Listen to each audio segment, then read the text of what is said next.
Sebelumnya saya mohon maaf karena saya harus di atas, padahal kita ini fi taqatin wahidah, sama-sama tahta syekhin wahid, tahta murabbin wahid, yaitu Syekhina Ki Haji Maimun Zubair. Dari sisi itu saya minta maaf. Dari sisi yang lain jenengan harus minta maaf saya karena ini bully saya ini. Artinya bully itu kesannya di atas, tapi ini makmur, diperintah, diatur. Jenengan al-amirun atau al-amir, jenengan pemerintah. Jadi dari sisi ini jenengan keren ya, ngatur-ngatur saya. Tapi begini, sengaja saya tidak bawa makalah, tahun kemarin juga tidak bawa makalah, karena saya datang, saya matur ke Siid ketika beliau minta saya datang. Saya datang tapi tidak sebagai narasumber, ya seperti umumnya santri alumni. Jadi ya saya datang saja karena ada tugas memberi orasi ilmiah. Kita mulai begini. Jadi dalam disiplin ilmu yang dikembangkan di pesantren itu sebetulnya kalau pakai ilmu logika maupun sosial apa saja, baik sosial ilmiah maupun sosial budaya, kita ini jauh lebih unggul ketimbang tradisi mereka. Misalnya begini, dulu di era Umar bin Abdul Aziz ada yang memberi gelar Khamisul Khulafa. Ini yang dikutip Mizan Kubro Imam Sa'roni. Beliau ngendikan begini, idza ra'aitum jama'atan yatanajawna sirran fi ma bainahum fi amri dinihim, itu fasyhadu anna dzalika dhalalun wa bid'atun. Jika kamu melihat satu komunitas tertentu yang bisik-bisik agama tapi di grupnya mereka sendiri tanpa melibatkan kelompok lain yang mungkin a'lama minhum, lebih alim, maka itu sesat, dhalalun wa bid'atun. Sehingga dulu itu sudah ada tradisi konsensus ilmiah. Konsensus ilmiah ini diputuskan oleh konsensus yang min ahlil ilmi. Sehingga orang yang tidak ngalim itu ya konangan. Kalau sekarang nggak pati konangan, tahu-tahu ada orang nggak jelas juntrungannya punya majelis tafsir yang bisa saja cindil tikus itu halal, hanya karena berdasar dalil, misalnya kula ajitu fima uhiya ilayya muharraman ala ta'imi yat'amuhu ila yakuna maitatan aw damam masfuhan aw lahma khinzir, sehingga dianggap yang halal itu banyak, yang haram hanya 3. Saya pernah ketemu di antara mereka, tanya, apa betul Gus Bak menurut Islam begitu? Terus saya baca di antara ciri Nabi itu yang ada di kitab Taurat dan Injil itu wa yuharrimu alaihimul khobais. Jadi kadang mawadiul halal wal haram itu tidak disebut di halal haram, tapi disebut di sifatun Nabi. Sifatnya Nabi adalah wa yadau anhum israhum wal aghlal allati kanat alaihim. Di antara sekian sifat itu wa yuharrimu alaihimul khobais, dan Nabi mengharamkan sesuatu yang menjijikkan. Nah kira-kira itu cindil tikus itu kalau sampean dakok di ruang tamu jijikkan enggak? Ya jijik, ya sudah haram saja kata saya. Akhirnya sebagian mereka ya tobat, mau ngaji sama ahlinya. Dulu ketika Imam Malik ngarak Muwatta itu beliau ngendikan, dan ngendikan itu saya hafalkan. Ini ada di kitab Al-Manhalul Latif, juga dikutip Gus Najih dalam kitabnya At-Tajridul Musaffa. Aradtu kitab bihada ala sab'ina faqihan min fuqaha il-Madinah fakulluhum wato'ani fasamituhu al-Muwatta. Kitab ini sudah saya tasihkan ke 70 ahli fikih di Madinah, kemudian semuanya setuju, fakulluhum wato'ani, semuanya sepakat, fasamituhu al-Muwatta, maka kitab ini saya namain al-Muwatta, yang disetujui. Sehingga kita tidak boleh menjadi orang-orang alim humul sendiri dewean terus dikultuskan santrinya, serambutnya gondrong, terus muridnya jari dulang Nabi Khidir, sekambine kok kali Jogo itu, terus terkenal wali itu. Ini kalau kita begitu bahaya. Makanya saya senang model pendidikan Anwar, ilmu itu dikonsensuskan. Siapa yang alim ditakrib, di mu'in, ada debat, ada macam-macam, sehingga yang terbaik baik secara ilmu maupun perilaku dituakan. Ini penting, kalau ilmu tidak dikontrol itu repot. Saya berikan contoh betapa kita lebih kritis ketimbang tradisi di kampus. Saya pernah didebat sama salah satu kelompok ormas tertentu. Pak Baha, apa alasannya orang NU kalau megang istrinya itu kok batal gitu? Wong istrinya digauli saja boleh, masa megang itu batal kata. Terus saya jawab, kamu tahu definisi mahram? Nggak tahu ya. Mahram itu orang yang haram dinikah. Yang haram dinikah itu ya ibu, anak, bule, ponakan. Yang haram dinikah itu namanya mahram. Justru istri itu namanya ajnabiyah, orang lain. Makanya boleh dinikah. Jadi statusnya istri itu orang lain, ajnabiyah. Sehingga boleh dinikahi. Kalau mahram malah nggak boleh dinikah. Mereka akhirnya sadar, oh ternyata selama ini keliru. Membahasakan istri mahram itu keliru. Ya terus akhirnya dia jadi Syafi'i dadaan tadi. Pernah juga ada seorang kiai yang kepikiran mau mengharamkan atau menganggap ada fidah kalau orang haji itu rokok. Rasanya kalau kata pakar-pakar Kuwaitar itu cengkeh itu wangi. Kalau cengkeh wangi berarti kalau haji rokok itu artinya pakai apa? Pewangi. Itu hampir saja deal. Karena ya memang cengkeh itu wangi. Kemudian diingatkan sama kiai yang lain. Anda berani fatwa kalau orang Jumatan sunat ngerokok karena pakai pewangi? Terus wah iya ya, enggak jadi. Jadi ini pentingnya ilmu itu konsensus. Sehingga saya bicara di sini pede bukan karena saya merasa benar, enggak, kan nanti ada yang nasah ini. Kalau benar ya sampean dukung, kalau salah ya tinggalkan saja, biasa saja. Karena kalau sampean sama-sama tadi saya sudah bilang tahta topkotin wahidah, kita tahta syekhin wahid, tahta mursyid wahid. Saya pikir ilmu saya dan sampean ya undi lah. Kita beda jauh kan dengan Gus Naji karena beliau alim, bisa ngarang kitab banyak. Kalau saya jenengan kan ya sama-sama nggak jelas gitu ya, sudah pokoknya santai-santai saja. Pokoknya rileks saja. Yang jelas saya datang ke sini itu mau cerita kebanggaan saya sebagai orang pesantren, produk pesantren kalau kata Gus Barak tadi. Di kampus itu saya berkali-kali ketemu doktor, profesor, dan mereka umumnya itu orang-orang yang galau, yang gelisah. Dan lucunya itu mereka memposisikan saya sebagai penasihat. Karena apa? Memang ilmu pesantren itu unik. Ilmu yang bisa menjawab problem apa saja. Mereka misalnya tanya begini, Pak Bahak, saya ini orang kampung, yang bapak saya itu utun, katanya. Utun itu lugu. Bisa menjadikan saya doktor, saya jadi dekan, saya jadi rektor. Tapi setelah di kota, dengan sekian ilmu yang saya pelajari dari Eropa, dari Amerika, sekedar anak saya tidak narkoba itu sudah susah, kok ranking nggak dengar anak saya ditangkap BNN itu sudah seneng saya. Artinya apa? Dia sadar ternyata kearifan lokal yang dididik para kiai menjadikan anak-anaknya jadi profesor, jadi dokter. Tapi dengan ilmu kedoktorannya orang menjadikan anaknya ranking itu susahnya bukan main. Karena nggak ada kearifan. Ilmu yang mereka anggap adalah dianggap ya, tentu tidak hakikat, eksak saja sebetulnya ndak juga subjektivitas mereka. Misalnya begini, ini contoh sekian. Pernah saya lomba cepet-cepetan matematika. Kalau saya kan pernah dimintai konsultan sebagai badan Basnas Nasional. Mereka kalau ngitung ya zakat tijarah itu 2,5%. Mungkin zakat ziroah berapa? 10% atau 20%. Kangkang yang di sini tak pikir itu mesti bingung karena gaya porogabit itu mesti raiso. Dan mereka tak tantang, coba jenengan bikin porogabit, saya pakai matematika pesantren, itu cepat saya. Karena matematika kita adalah matematika ummi.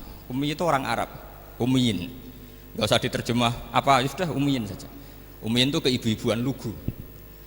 Jadi kalau nggak bisa itu ya terlalu. Misalnya 2,5%, kalau kita bilang kan rubul usyur. Ya sudah 1.000 itu diusurkan dulu menjadi 10. Setelah 10 itu kan misalnya ya 1.000 berarti usurnya 100. Ya kan? Setelah 100 cari rubuknya berapa? 25. Berarti setiap 1 juta 2,5% adalah 25. Mereka masih garap porogabit, saya sudah cepat 1.000 usurnya 100, rubuknya 25. Namanya rubul usyur. Begitu juga misalnya kita punya aset 100, nisful usurnya 10, nisfunya berarti 5. Itu rasa porogabit cepat ketimbang sampean porogabit 2,5% kan suwi. Terus dia tanya, Pak matematikanya kok cepat? Dapat ilmu dari mana? Pernah kuliah di mana? Ya saya ngaji di Sarang sama Mbah Mun, terus saya ngaji beberapa ilmu. Nah, kelirunya rata-rata santri itu faro itu ya ora seneng. Nah, bulat. Nah ini cerita saja. Jadi kita bisa membuktikan ke khalayak ramai kalau kita tidak kalah. Khawarizm Al-Jabar terkenal di barat, Avicenna atau Ibnu Sina itu ya dengan ilmu-ilmu umum. Dan mereka fasih sekali menerangkan ilmu medis, ilmu apa, fasih sekali. Sehingga ketika sekarang teknologi katanya adanya di Barat, di Eropa, sebenarnya mereka itu kagum sama Islam. Karena mereka ngakui bahwa di antara ilmu itu dari Islam, zaman Khawarizm, zaman Al-Jabar, zaman Avicenna, zaman Ibn Rus dan sebagainya. Saya beri sekian contoh dan ini saya bilang tanyakan ke orang kafir yang paling inat, paling lacep di dunia. Tanyakan ayat ini, pasti artinya seperti ini. Yaitu ketika ada fenomena likuifaksi, tentu kalau di Jogja kan ada grup ilmiah, mereka tanya saya, Pak Bahak, apa ada teori manusia itu ditenggelamkan di bumi? Yang teori, bukan kasus, bukan peristiwa sejarah. Kalau peristiwa sejarah kan ada korun. Saya ditanya gitu terus saya jawab, aamin tuman fis sama ayakhsifa bikumul ardo fa idza hiya tamur. Apa kamu merasa aman di dunia sementara pengendali langit, man fis sama itu pengendali langit. Ya siapa saja, bisa malaikat atau bisa Allah, man sing kudratu fis sama, itu ahli tafsir beda pendapat. Yang enggak beda yang enggak pernah nafsiri gitu. Jadi yang enggak beda karena enggak pernah nafsiri. Ayakhsifa bikumul ardo, bahwa bumi ini bisa ditenggelamkan. Faidah ya tamur, ya memang bumi itu bisa meleleh. Terus saya memberi sekian argumentasi. Kalau kamu katakan justifikasi ilmiah karena kadung Islam dan kadung pegangan Quran, mungkin Anda akan bilang saya ini justifikasi, nyari pembenaran secara syariah. Tanyakan ke ahli lughat yang non muslim, maknanya ayat itu tetap seperti itu. Begitu juga misalnya ayat wal ardi dzatis sodq, dan bumi yang berkarakter bisa retak. Sodqun itu retak. Dulu kita hanya punya contoh, misalnya biji-bijian jagung yang lembek, yang lemah, dan bumi yang keras, atau ketela atau bengkoang itu. Ternyata dengan segala kelemahan ini, biji-bijian ini bisa merekah, dan buminya yang ngalah memberi ruang. Dulu ulama hanya nyontohkan tadi, misalnya kalkhinto apa saja yang bisa bumi mengalah dengan proses tumbuhnya tanaman. Tapi itu kan qaulul mufassir. Kenangan saya ngaji Yai, makanya saya bangga sekali sebagai murid beliau. Saya memberi gelar beliau Al-Faqih Al-Mufassir. Faqih betul karena beliau putra Abu Zubair yang ma'ruf bil fiqhi. Dan Al-Mufassir beliau itu murid Said Alawi yang ngarang takriran Faidul Khabir itu dengan Habib Muhsin Al-Musawa itu. Ini penting, sanad kita ini penting, dan kita insya Allah sebagai murid tidak akan merusak sanad itu. Dan yang merusak sanad itu gurunya alim, baik guru alim terus kita bodoh, itu merusak sanad itu. Saya masih ingat didawi Mbah Mun, wong jagoan merusak sanad. Ibnu Hajar Al-Asqalani ngalim-ngalimi wong, di murid Zakaria Al-Ansori, beliau di murid Ibnu Hajar terus di murid Fathul Mu'in. Jadi kiai nak di murid ngalim itu yo isen hak katanya. Nah kita berlomba-lomba supaya gak ngisin-ngisinin apa kiai. Ya ini kan kompetisi. Kalau gak kasih alim ya ngaku alim saja lah supaya ya nggak apa-apa. Artinya ya cukup lah kalau di daerah masing-masing kan. Saya pernah sama satu temen itu, Gus kula wis ngalim kok iso. Kula niku tiyang Sragen. Urip kula teng kaki Joko Samudra. Jadi kok kula ngeten iki pun alim. Ketika dia nakal dan pengurus nyurati orang tuanya, memberitahu kalau anaknya nakal, dia tenang saja. Tak tanya, kenapa kamu tenang? Bapakku buta huruf. Jadi pengurus nyurati itu ya tenang saja dia, karena dia tahu orang tuanya itu buta huruf. Kok nikmat urip kok kowe nggih, saya nak. Ya tapi insya Allah barokatuh Syekhina semua itu tetap berkah. Karena itu awal hidayat di daerah masing-masing. Itu tidak perlu alim, sudah hebat itu. Karena ya nggak perlu lah. Kalau alim betul malah nggak sempat dakwah. Begini, ini penting saya utarakan. Karena sanad keguruan itu pernah saya cek ya. Ini cerita ini tahadus bin Ahmad. Guyonannya ulama meskipun guyonan itu ternyata musalsal. Dulu ya itu mungkin semuanya dengar sering cerita ada seorang desa gitu yang kambingnya habis mati, kebetulan kambingnya itu jenggotan kata beliau. Itu ada khotib yang jenggotan tuh nangis. Sempat khotibnya itu GR kalau dia itu ya ta'assar bimau idoti. Ya ta'assar sampai nangis sih. Ternyata enggak. Dia ingat khotib tuh ingat kambingnya yang mati. Itu cerita Yai dulu dan diulang-ulang. Ternyata saya baca, kalau sama nggak percaya baca di Al-Fawaid Asy-Syatiriyah atau Al-Fawaid Al-Haramiyah, itu karangannya Habib Salim Asy-Syatiri. Beliau dekat sekali dengan Gus Najib, pernah nginep di beliau. Itu di karangan beliau sampai cek nanti di qauluhu ta'ala lau adzibannahu adzaban syadidan aw la asfahannahu aw la ya'tiyanni bi sultanim. Itu kata beliau begini, adzaban syadidan itu orang dihidupkan atau didomisilikan di daerah yang enggak sejenis, itu tersiksa sekali. Terus di situ beliau cerita, dulu itu ada orang alim alamah hamilul Quran itu di penjara karena ketemu orang sejenis, santri-santri yang kebetulan itu ada kios politik itu atau gerakan politik. Itu di penjara itu asik saja. Bahkan banyak alumni penjara itu udah hafal Quran. Yang sebelum hafal ada yang bebas, nggak mau bebas karena ingin meneruskan hafalan dengan saking keramatnya tadi orang alim yang hafal Quran. Suatu nanti kalau nggak percaya nanti dicek. Kitab itu sekarang gampang didapatkan. Al-Fawaid apa? Asy-Syatiriyah atau Al-Fawaid Al-Haramiyah itu namanya itu. Itu ternyata terus penguasa ini ngerti, ini di penjara kok happy-happy saja malah mulang Quran. Di penjara mek wong bedui sing ora roh wong alim ya ora roh kitab. Ternyata si bedui tadi pertama melihat syekh yang jenggotan tadi, ingatnya sama kambing tadi. Langsung dong, ya Allah saya ingin bebas. Artinya betapa tersiksanya orang dikumpulkan orang yang tidak sejen. Dan guyonan itu ada di Al-Fawaid Asy-Syatiriyah. Betapa ini al-arwah junudun mujannad. Mbah Mun muridnya Sayyid Alawi pernah cerita itu, meskipun dengan analogi kias yang beda. Sayyid Habib Salim Asy-Syatiri itu malah cerita itu ditadwin, dimudawankan, yaitu ditulis di kitab. Itu kan luar biasa. Dan saya punya kitab itu. Kemudian yang sama lagi adalah Yai sering berkeyakinan annal ardo kurawiyah. Meskipun sampean mungkin lihat di video-video nak bumi itu flat, itu orang nggak mau mikir mungkin ya. Annal ardo kurawiyah. Saya percaya beliau karena beliau orang alim dan saya percaya teori falak. Kemudian saya cek di tafsirnya Imam Habib Syatiri tadi di ayat watarol jibala tahsabuha jamidata wa hiya tamurru marras sahab. Kata beliau annal ardo kurawiyah wa anna hadhil ardo tamurru kal jibal atau tamurru mamarul jibal marul jibal. Ketika dia ditanya apa alasannya, watarol jibala tahsabuha, kan ada kata tahsabuha. Tahsabu itu hasibah yahsabu husbanan. Kalau sebagian lughat hasibah yahsibu husbanan. Nah, itu sekarang kata beliau, itu sekarang. Kenapa itu sekarang?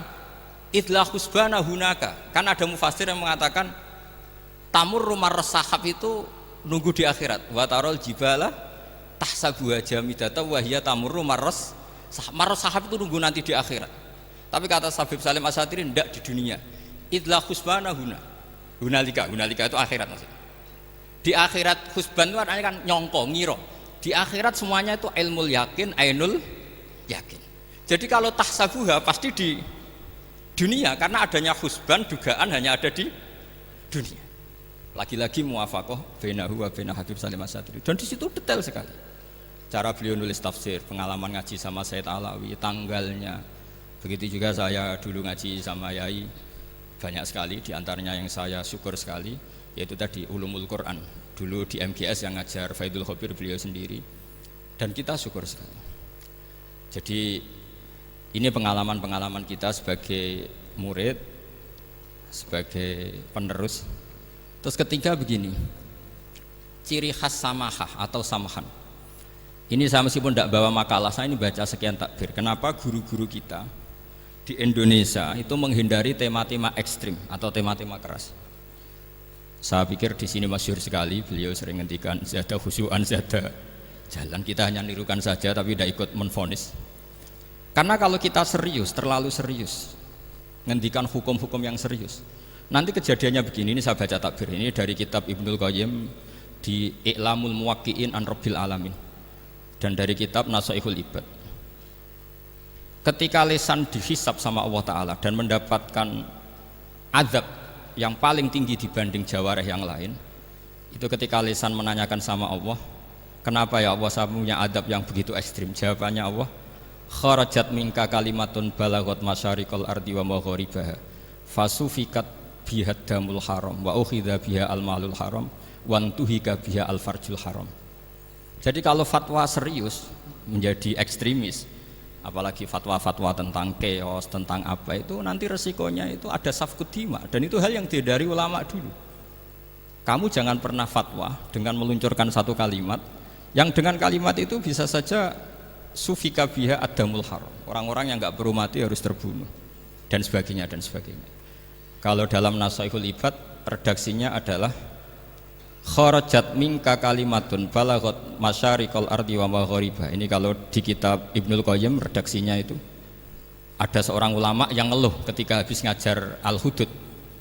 Ha anadza, kata beliau, yuta'allamu minni ma tudrabu bihir riqab wa tuta'u bihil furuj wa tu'khadhu bihil huquq. Jadi sehingga dengan tradisi ulama kabiron an kabirin, dulu-dulunya itu memang ulama menghindari tema-tema ekstrim. Bukan karena tidak bisa, karena takut ini kalau salah fatwa nanti safkut dima. Dan itu yang dilakukan Said Hasan bin Ali ketika beliau konflik, ya dengan tanda kutip konflik dengan Muawiyah. Kata beliau, bisa saja ini hak rajulin, ya sudah tak kembalikan ke dia. Bisa saja hak saya tak kasihkan ke dia, haknan lidima'il muslimin.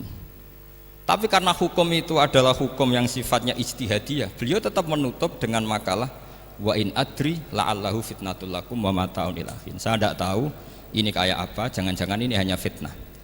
Kenapa beliau tetap menutup hukum wa in adri dan kemudian ditiru terus oleh Imam Malik, setiap ditanya sering bilang la adri, sampai yang tanya pernah mangkel. Ini pernah dikutip Gus Najib dalam kitab At-Tajridul Mustafa, juga ada di Al-Manhalul Latif. Kenapa sa'alim engkau selalu jawab la adri? Kata Imam Malik, jawab, saya ini orang jauh, kalau sampean bilang la adri nanti gimana? Saya laporannya disuruh tanya. Kata Imam Malik, happy saja. Fa'abligh man wara'aka anni la adri. Enggak kamu tok yang harus tahu kamu saya la adri. Yo kandhani pisan umat temen aku yo la adri. Jadi ulama dulu saking khosnya sama Allah, khosyah, bilang enggak tahu itu enggak masalah. Karena begitulah sanad mereka dalam hal-hal yang ijtihadiyah, yang potensi safkut dima. Saya ulang lagi, yang potensi safkut dima itu milih aman bilang la adri. Sampean kalau nggak percaya dicek di Sahih Muslim atau di kitab-kitab hadis sahih yang lainnya. Dan ini juga yang dipakai Ibnul Qayyim ketika bikin muqaddimah I'lamul Muwaqqi'in dalam Khotorul Fatwa. Ada seorang namanya itu Buraidah. Buraidah itu Amirul Jais. Itu setiap mau perang atau punya MOU dengan kelompok lain, kata Rasulullah, jika mereka menginginkan kamu ala antun zilahum ala hukmillah wa ala hukmi rasulillah fala tunzilhum ala hukmillah wa ala hukmi rasulillah. Ada redaksi yang fi dhimmatillah wa fi dhimmati rasulillah. Walakin anzilhum ala hukmi, posisikan bahwa MOU itu atas nama kesepakatan kamu dan mereka. Fa innaka la tadri atusiba hukmallahi amla, karena kamu tidak tahu apa kamu persis sebagaimana hukum Allah pandang. Kamu tidak bisa misalnya secara fikih, misalnya ada Zaid ini kafir harbi, terus kamu bilang ini wajib diperangi karena kafir harbi. Oke, itu mungkin. Tapi masalahnya bisa saja khusus Zaid ini ada sunnatullah, ada ilmu Allah yang mau diberi hidayat sehingga ada perlakuan khusus. Sampai lihat dalam Asra Badrin, itu yang ketangkap di Asra Badrin itu kan semuanya kafir harbi. Ini alhamdulillah ini beliau rawuh.